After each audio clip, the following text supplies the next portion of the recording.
Senhor nosso Deus, te agradecemos, Deus, pela oportunidade de estarmos aqui. Pai, nesse tempo, Senhor, em que estamos vivendo, obrigado pelo Teu Espírito Santo, que ainda se compromete conosco em nos ajudar, em nos ensinar, em cuidar de nós. Pai, abençoa esta aula, Senhor, tanto os que ouvem quanto os que a fazem, ó Pai. Eu, Diego, Rony, abençoa todos, Senhor, que direta e indiretamente estão envolvidos neste projeto. Pai, pedimos a Tua graça, mais uma vez, para falar de Ti. E te agradecemos por esta oportunidade, em nome de Jesus. Amém.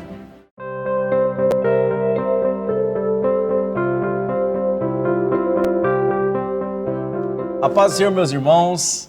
Estamos aqui mais uma vez para ministrar uma aula sobre o verdadeiro pentecostalismo. Já estamos finalizando este tema maravilhoso e dessa feita falaremos na lição 11, que tem um tema importantíssimo, eu diria essencial para a nossa vida de forma geral e não só a nossa, mas a do mundo todo. O tema é compromissados com a evangelização, algo que está estritamente relacionado ao pentecostalismo também.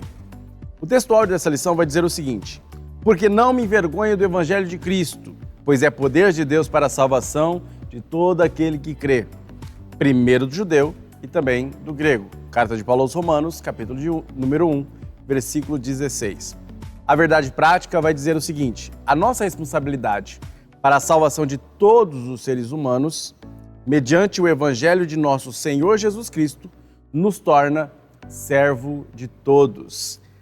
Esta lição traz como leitura bíblica Marcos, capítulo 16, a parte final deste último capítulo de Marcos, versículos 14 a versículos 20. E para trazer essa introdução e desenvolver este tema tão importante, novamente trago com vocês meu amigo Diego. Diego. Olá, irmãos, paz do Senhor Jesus, alegria, Júnior, de estar contigo mais uma vez para a exposição desse tema, que é um tema muito importante, muito relevante para a estrutura da nossa fé cristã. Eu quero chamar a atenção de vocês, portanto, para a introdução e, respectivamente, para o primeiro tópico da nossa abordagem, pensando algumas informações que entendemos ser essenciais, naturalmente que na perspectiva do pastor Ezequias Soares e com algumas inferências que nós fazemos aos textos que estão dispostos.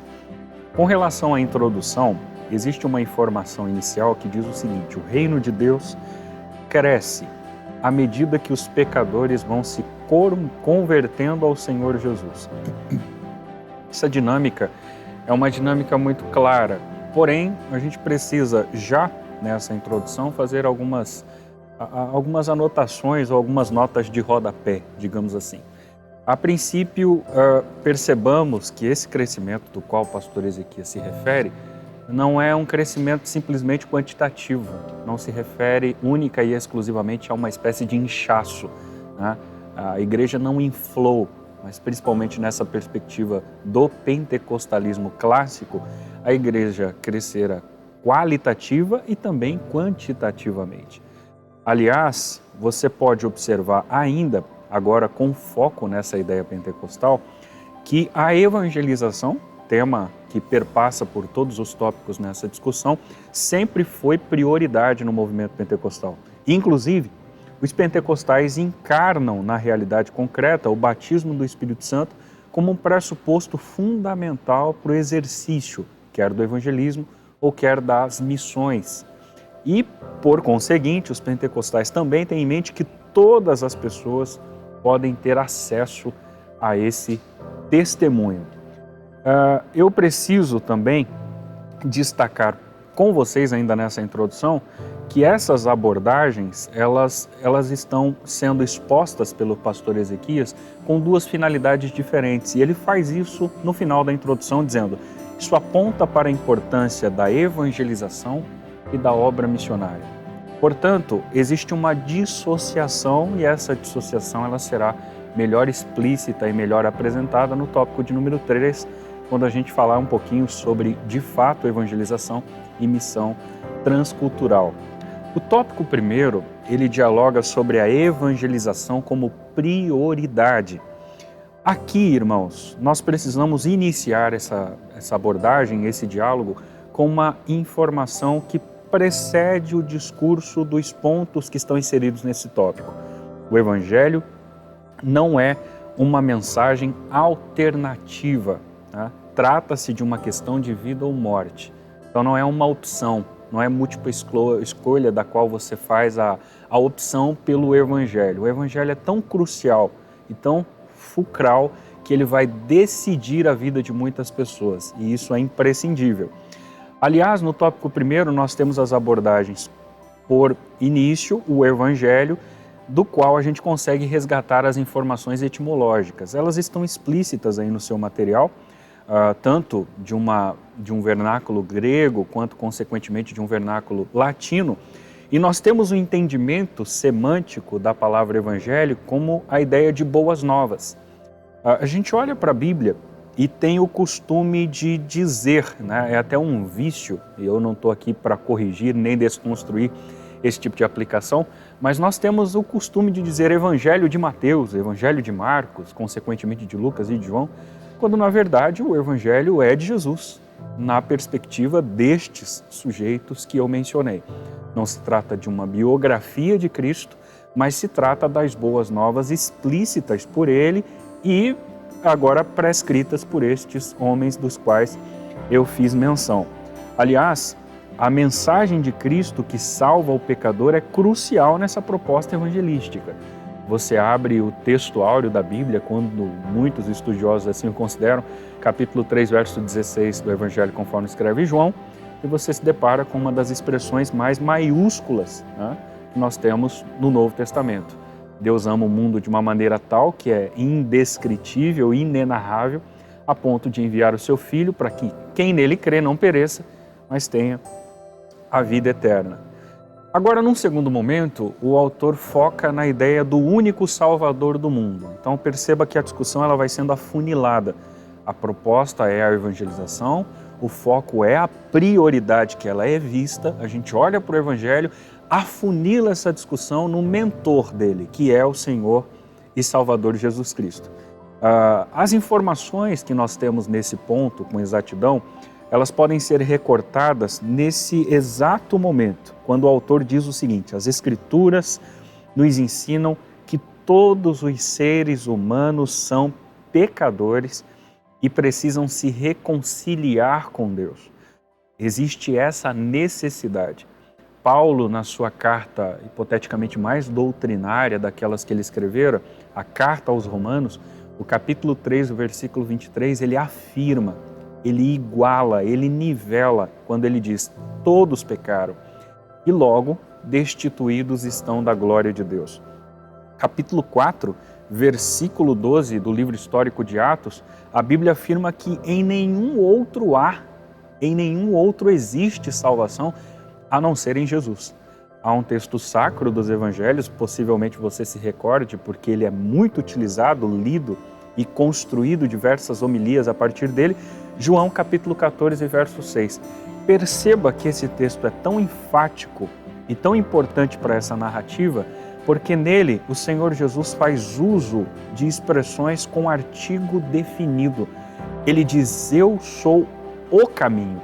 Não é um artigo indefinido, não é um caminho, ele é o caminho. Semelhantemente, é a verdade e, respectivamente, é a vida. Isso define, isso afunila, isso faz com que Cristo seja central nesse tipo de abordagem. Existem outros caminhos, outras verdades, outras perspectivas sobre vida, mas Jesus é o caminho, a verdade e a vida. Agora perceba também, irmãos, que ainda nessa ideia do evangelismo como prioridade, nós temos uma discussão construída pelo pastor Ezequias, que é acerca da agência legítima. É um adjetivo dado à igreja. A igreja é lida nesse aspecto como a agência legítima. Observe, também fiz um recorte de um ponto em especial, quando o autor aborda o seguinte, ele diz o seguinte, olha só, é necessário a mobilização de toda a igreja para que as metas que existem no reino de Deus com relação à propagação do Evangelho sejam alcançadas.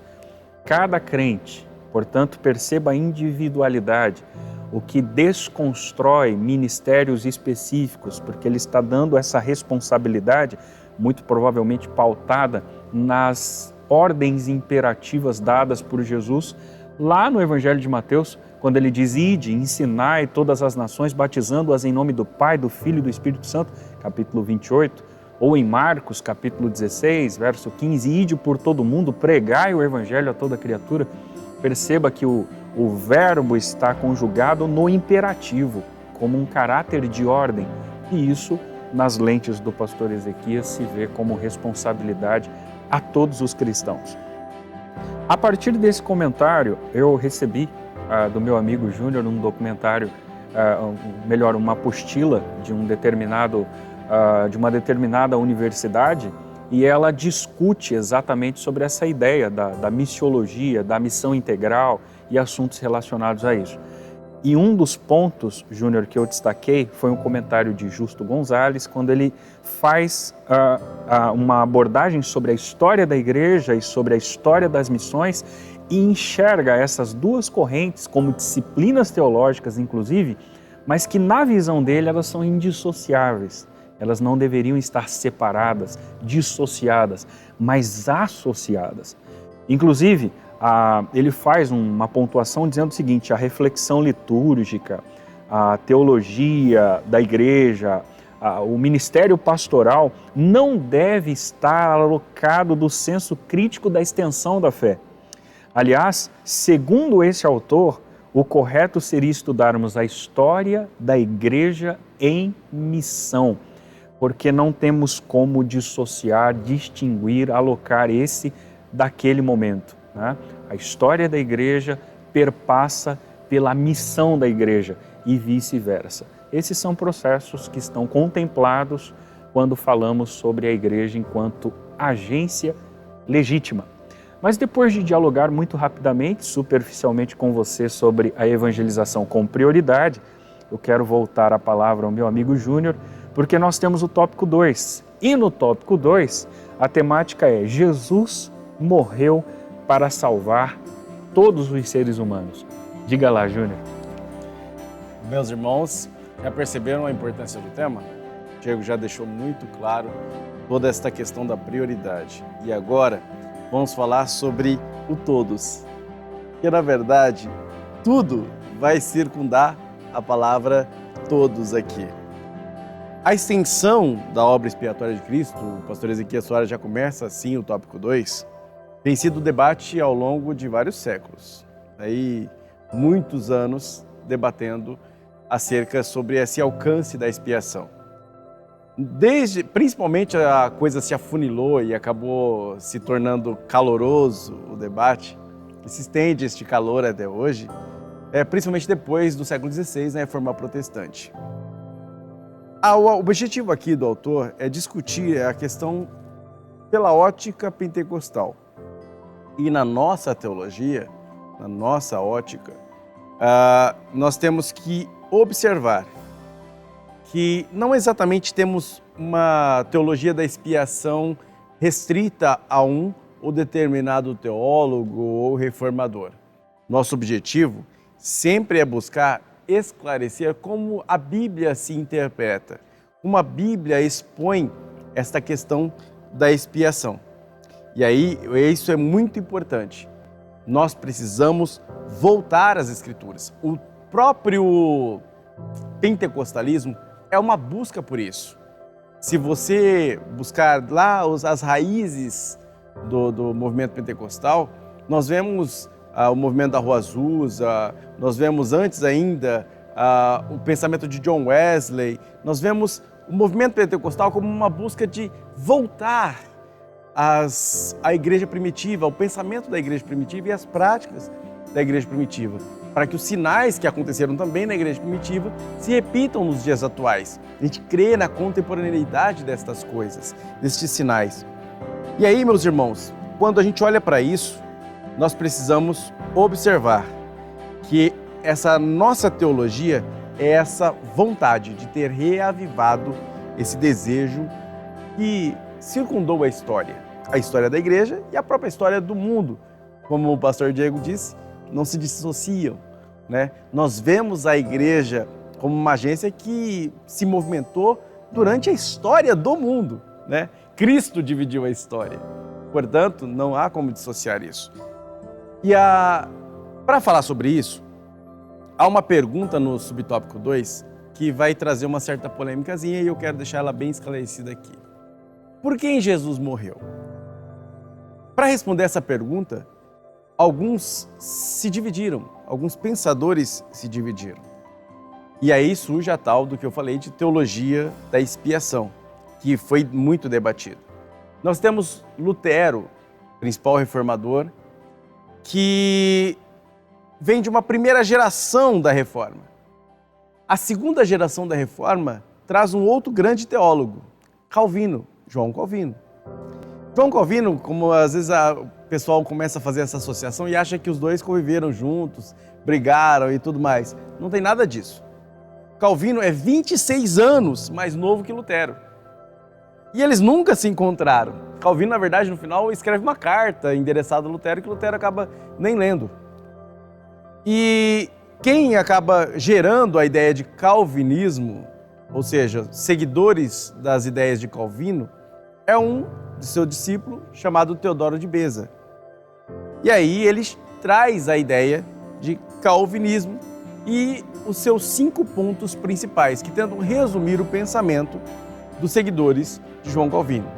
As institutas da religião cristã, escritas por Calvino, não falam só, por exemplo, de predestinação, mas falam de muitos temas e predestinação é um pedaço muito pequeno, inclusive. É Teodoro de Beza que faz essa maximização da doutrina da eleição incondicional, já vamos falar sobre isso, e aí acaba gerando um certo debate sobre a extensão da expiação de Cristo, tentando responder esta pergunta: por quem Jesus morreu? Os 5 pontos do calvinismo são total depravação, eleição incondicional, expiação limitada, graça irresistível e perseverança dos santos. Nós temos principalmente um problema grande com relação à expiação limitada e com relação à graça irresistível. Nós viemos de um outro pensamento, de um outro teólogo também famoso, um teólogo holandês chamado Jacó Armínio, que tem outros 5 pontos e que principalmente vão bater na tecla da eleição ilimitada, da expiação ilimitada e da graça irresistível. Não temos tempo para poder discutir isso com profundidade. O que a gente precisa entender é, para responder esta pergunta que o próprio Ezequias Soares trata aqui, pode surgir este debate, meu caro professor, dentro da sala de aula. E é por isso que a gente vai enfocar o todos. Tudo circunda nesta palavra, todos. Quem acredita na expiação limitada, ou seja, os seguidores de João Calvino, os calvinistas, e aí os próprios calvinistas têm subdivisões, não vou mencioná-las aqui, mas acredita que esse todos que está na Bíblia significa sem distinção. Jesus morreu por todos, não fazendo acepção de pessoas a ninguém. A todo tipo de pessoa, Cristo morreu, para todo tipo de pessoa. Porém, a sua salvação só alcança a pessoas específicas, chamados os eleitos, que já são designados previamente por Deus para irem para o céu ou irem para o inferno, para a condenação. Portanto, o modo como o calvinista evangeliza tem muita relação com o seu modo de encarar esse todos, sem distinção. Porque ele não pode garantir para ninguém que a pessoa estará salva nesse sentido. Não tem como saber se para quem ele está pregando, se ele é um eleito ou não. Já quem acredita na expiação ilimitada, interpreta o todos como sem exceção. Jesus morreu por todos, definitivamente todos, toda a humanidade. A graça trabalha no coração do homem e aí ele decide, ele resiste ou não a esse trabalhar da graça. E aí acaba havendo esta relação em que Cristo nos adota, oferece a salvação ao homem, e o homem, tendo livre vontade, livre-arbítrio, ele decide em aceitar ou não esta oferta de graça. Por isso, a distinção aqui está entre expiação limitada ou ilimitada, tentando entender, dentro de todos os textos da Bíblia, o que a palavra todos aí significa. Vou te dar um exemplo. A expiação limitada usa Mateus 20, 28, João 11, 49 a 52, usando a palavra muitos com um sentido de que são os eleitos. Já a expiação ilimitada mostra João 3, 16, Tito 2, 11, por exemplo, são exemplos, mostrando que todos aí é todo mundo. E aí cada um tenta fazer a sua defesa com os argumentos, mostrando que todos significa toda a humanidade ou todos significa apenas os eleitos. Tá ok? Essa é a diferença. Então, havendo uma discussão dentro de sala de aula, às vezes, sobre esse tipo de assunto, observemos que existe essa distinção. No que cremos? Nós cremos que o alcance dessa expiação foi ilimitado. É nisso que cremos. Cristo morreu definitivamente por toda a humanidade, oferecendo a salvação a todos. Estes que aceitam esta salvação, esta boa notícia, recebem Cristo em seu coração e mudam de vida, se tornam uma nova criatura. Aqueles que não creem já estão condenados, como diz o texto bíblico. Importante eu mencionar que o próprio João Calvino, para encerrar esse tópico e eu repassar para o nosso amigo, o próprio João Calvino, ele não acreditava exatamente na expiação limitada. É Teodoro de Beza, como eu já disse, que acaba incentivando. Um excerto do comentário da carta aos Gálatas, escrita pelo próprio Calvino, vai dizer uma coisa interessante. Olha só, não é pouca coisa ver perecendo as almas que foram compradas pelo sangue de Cristo. E a primeira coisa em que devemos prestar atenção é que enquanto estamos sem Cristo e separados dele, nada do que ele sofreu e fez pela salvação do gênero humano é de benefício para nós.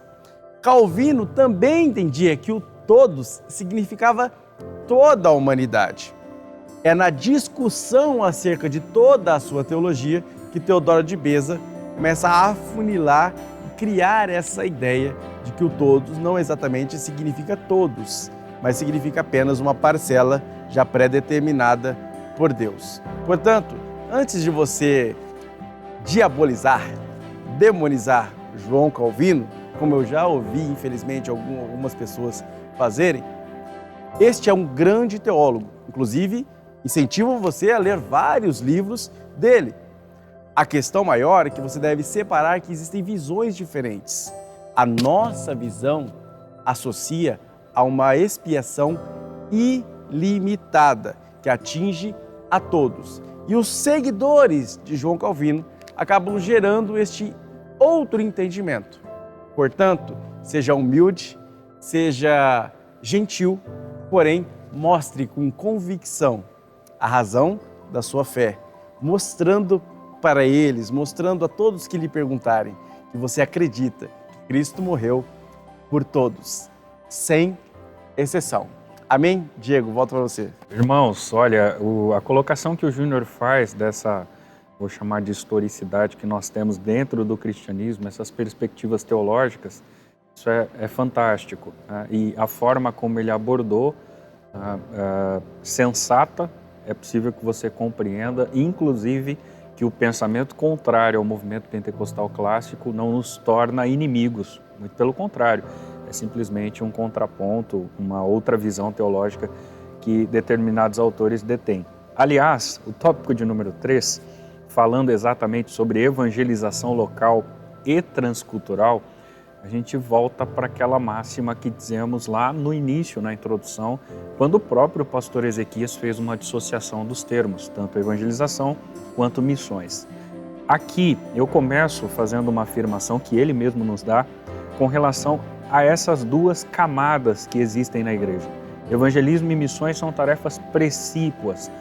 principais, são essenciais da igreja, tanto uma quanto a outra. Uma não deprecia a outra, nós não estamos escalonando aqui a potencialidade desta ou daquela. Muito pelo contrário, ambas são essenciais, porém cada uma tem a sua finalidade. Se a gente estudá-las, a gente perceberá que há uma conotação específica para cada um desses termos. A começar pelo primeiro, ou pela primeira abordagem feita pelo pastor Ezequias, ele foca no termo evangelização. É o ato de comunicar as boas novas de salvação a todas as pessoas. Há inclusive, vou pegar um gancho do que o Júnior colocou em relação ao autor que vou citar agora, John Piper, que é um autor calvinista. Ele vai fazer uma citação dissociando de fato essa ideia de missões para evangelismo, entendendo o evangelismo como aquilo que limita a ideia de uma ação local, uma ação cultural e contextual. Então o evangelismo está dentro de uma região conhecida, tá? Ou seja, muito próximo da sua realidade. Eu fiz questão de dizer, inclusive, a raiz teológica desse autor, porque a ideia de avivamento, para essa perspectiva, ela está muito atrelada com a ideia missionária, diferente da perspectiva pentecostal, que atrela avivamento ao recebimento de poder. Então, esse tipo de abordagem, esse tipo de estudo, esse tipo de pesquisa, para esses referenciais, né, para esse tipo de escritor, está muito atrelada a essa visão missionária, né? Então, John Piper, como tem essa raiz calvinista, ele faz esse tipo de abordagem, e essa dissociação também, como já disse, é construída pelo próprio pastor Ezequias Soares. Agora observe isso. Com relação à evangelização, além dessas boas novas de salvação a todos, como o Júnior acabou de abordar, do ilimitado, perceba que isso também ocorre por meio de palavras e ações. E quando estudava isso, eu me lembrei de algo que o Júnior já abordou algumas vezes, uma frase possivelmente, né, Júnior, que recai sobre São Francisco de Assis, quando ele diz: pregue o evangelho a todo tempo, se necessário use palavras ou diga alguma coisa. Ou seja, as ações aqui, num primeiro momento, hipoteticamente, uma inferência muito pessoal, se limitam a isso, ao sujeito que não vai expressar talvez uma palavra, um vocábulo, mas as suas ações, o seu comportamento, o seu dia a dia, no trabalho, na universidade, em casa, na vizinhança, vai impactar de uma maneira tal a ponto de pregar o evangelho. Associado a isso, a essa ideia de ações, o próprio pastor faz uma anotação ainda no item evangelização, falando sobre a ação acompanhada das obras sociais. Há textos, inclusive o texto de Atos, capítulo 2 é citado aqui, mas eu me lembrei de Tiago, capítulo 2, versículo 26, quando ele discute sobre a fé que sem as obras é morta. Dentro dessa perspectiva, a gente pode conceber a ideia que nós não fomos salvos pelas obras, nem somos salvos pelas obras. Haja vista que se nós contemplarmos a salvação, a ideia soteriológica por essa perspectiva, nós estamos anulando o papel de Cristo na cruz, a sua respectiva ressurreição. Mas nós somos salvos para as obras. Então a gente precisa executar alguma coisa, senão o nosso cristianismo é bem barato, né? Bem frágil, bem genérico. Por isso, a ideia de Tiago, capítulo 2, verso 26, acredito que ela se encaixa dentro desse quesito de evangelização, quando o assunto é fazê-lo por meio de palavras e por meio de ações. Agora, um outro dado relevante com relação à visão pentecostal é que, num princípio mais remoto, o pentecostalismo clássico, pelo menos dentro da Assembleia de Deus, é um pentecostalismo centenário. Nós temos aí 110 anos. E nos primórdios dessa perspectiva, o dom de línguas, por exemplo, era uma forma de se pregar aos pagãos ao redor do mundo, que então entendia-se como xenolalia, que é uma linguagem hipoteticamente espiritual, mas entendida por um outro idioma. Então, eu falo o português, mas fui ao Japão e, por esse viés, o japonês entenderia a linguagem que estou falando. Tá? Diferente da glossolalia, que seria uma linguagem não entendida tanto por aquele que fala, quanto por aquele que ouve. Essa é uma possibilidade que não perpassa pelos dias atuais, que ao longo do tempo ela foi esvaindo-se, mas que ainda existem casos, registros de missionários que foram para determinados locais e regiões e sem um intérprete foram usados hipoteticamente por essa ideia da xenolalia, onde falaram um idioma que eles desconheciam, mas que foi perfeitamente compreendido pelo auditório. O ponto 2 fala sobre as missões. Então perceba que a priori a ideia foi evangelização, agora nós falamos sobre missões. O trabalho do missionário é a evangelização entre pessoas de cultura diferente da nossa. Por isso o termo transcultural, né? Porque ele foge de uma realidade contextual. Grosso modo, e de uma maneira assim bastante superficial, essa é uma distinção possível. A evangelização está dentro de um contexto e a missão, ela ultrapassa esse contexto, por isso ela é transcultural.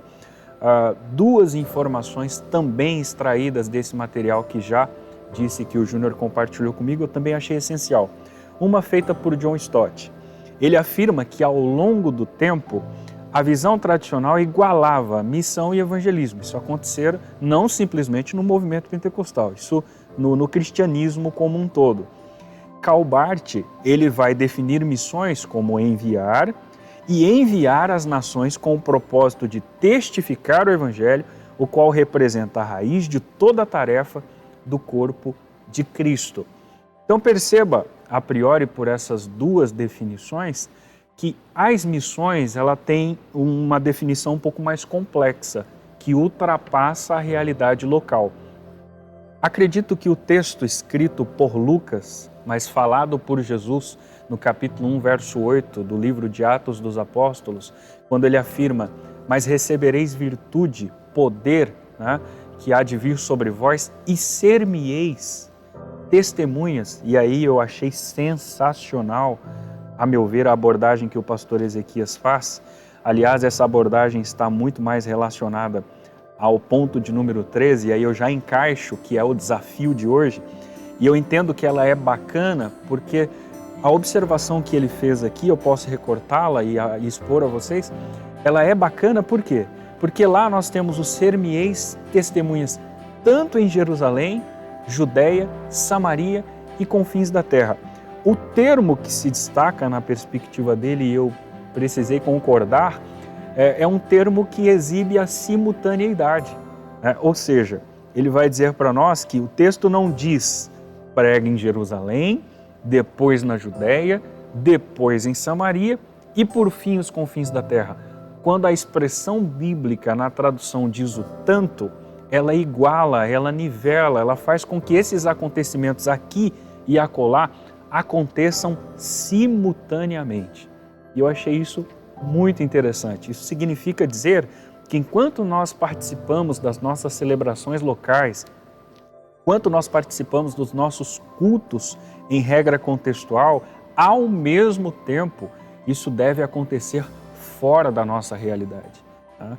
Aliás, essa ideia de simultaneidade vai lembrar uma outra ideia construída historicamente, que é a janela 10x40, dos países compreendidos desde o norte da África a sudeste da Ásia, onde representa aí pelo menos 2/3 da população mundial, invadidas por uma perspectiva islâmica, hinduísta, mas que precisam ser atingidas pela pregação do Evangelho. E as missões têm esse papel, o papel de alcançar essas vidas que muitas delas, por sinal, ainda não conhecem a verdade que é o Senhor Jesus Cristo. Isto posto, eu quero voltar a palavra ao meu amigo Júnior, que fará aqui as conclusões e nós estamos caminhando aí, né, Júnior, para o encerramento. Maravilha, meus irmãos, maravilha. O Diego, de novo, nos deu uma aula sobre o que é exatamente a questão e o desafio da missão no dia de hoje. Para encerrar, eu queria fazer uma distinção. O Diego citou 2 vezes o material de uma matéria que eu estou terminando agora na Faculdade de Teologia, e há uma distinção muito bonita relacionada à missão que eu queria finalizar com ela. Existem 2 termos, missio Dei e missio ecclesia. A missão no singular, é de Deus. Deus iniciou essa missão. Ele enviou o seu Filho para resgatar quem estava perdido. A missão é de Deus. Toda a história da Bíblia em resgate da nossa vida veio por iniciativa dele. Por isso, tudo que o Diego disse sobre a questão das obras tem imensa relevância. A gente não consegue se salvar, porque a missão é dele. Porém, ele é tão bom, tão bom, tão bom, que nos incluiu nesse cenário e nos incluiu nessa missão. É aí que entra missões, no plural. E aí entra a missio ecclesia. Nós fomos chamados para pertencer a esta missão que Deus iniciou. Deus quer se relacionar com todos e salvar a todos, toda a humanidade. Nós viemos discutindo isso, pregando isso. E Ele nos fez participar desta missão, dizendo, olha, você vai participar da minha missão e vai fazer missões para mim. E assim a igreja avança realizando a missão de Deus, que é de salvar a toda a humanidade. E somos chamados à responsabilidade de chamar ao povo, de anunciar ao povo esse evangelho, essas boas novas. Deus ainda continua bradando: a quem enviarei? Quem há de ir por mim? E aí?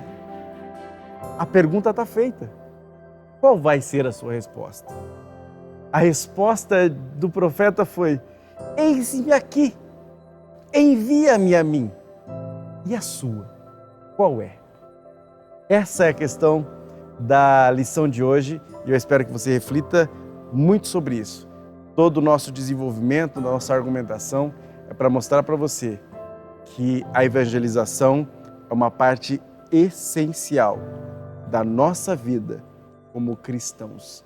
Não é um pedido, não é um oferecimento, é uma ordem e, ao mesmo tempo, uma dádiva. Aproveite, em nome de Jesus. Obrigado, Diego, pela oportunidade, meu querido. Satisfação, Júnior, estar junto contigo. Meus irmãos, que alegria vocês nos receberem em sua casa, no seu smartphone, no seu iPhone, no seu tablet, no seu computador, na sua TV. Que alegria ter você aqui conosco, viu? Continue compartilhando esse vídeo, se inscreva no canal, deixe o seu like, seu comentário e leve isso para muito mais pessoas. Não é isso, Júnior? É isso aí, pessoal. Curte aqui, comenta. Conta aí seu caso com missões. Qual que é o desafio para você relacionado à evangelização? Contamos com você e até a próxima, se Deus quiser. Tchau, tchau.